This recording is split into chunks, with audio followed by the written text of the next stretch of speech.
I think one day in Maryland we should have online voting.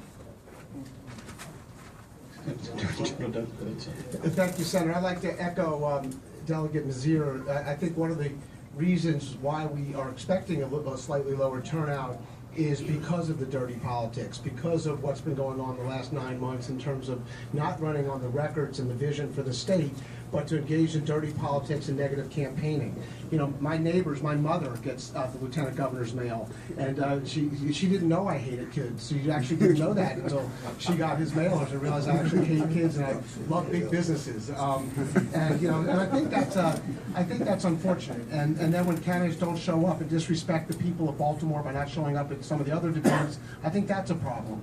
I also think people resent the fact that the governor thinks that he can coordinate the next governor, and that the machine can actually pick the next governor, the status quo, the special interest, and take that right away from the people. I think it frustrates people because, and this is a very important election. I mean, look, the middle class is getting absolutely squeezed in our state.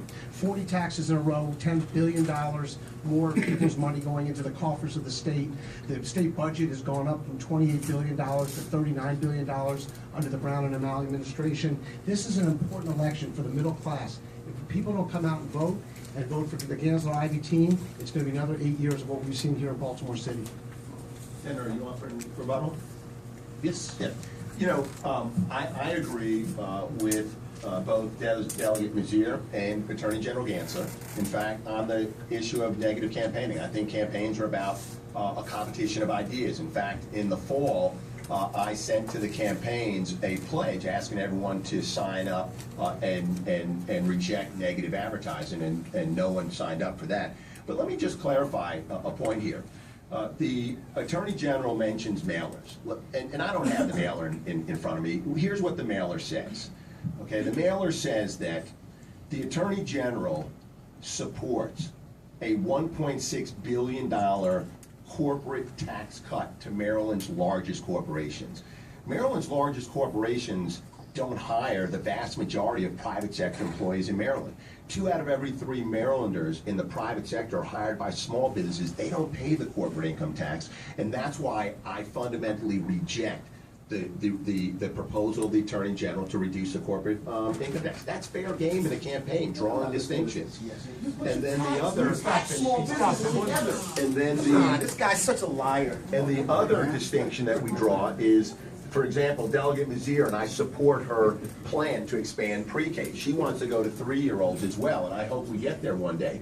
But where I draw the distinction with the Attorney General is he has said over and over again that he said, obviously we can't expand pre-K to every Maryland 4-year-old. That's fair game for voters to understand the distinction. That's not negative campaigning. That's distinctions and contrast that voters ought to be aware of. So I assume I can respond to that. Thank you, Senator. First of all, not reading the mailers is a little bit like not following the Affordable Care Act rollout. If you're leading, you have to know what your campaign is sending out.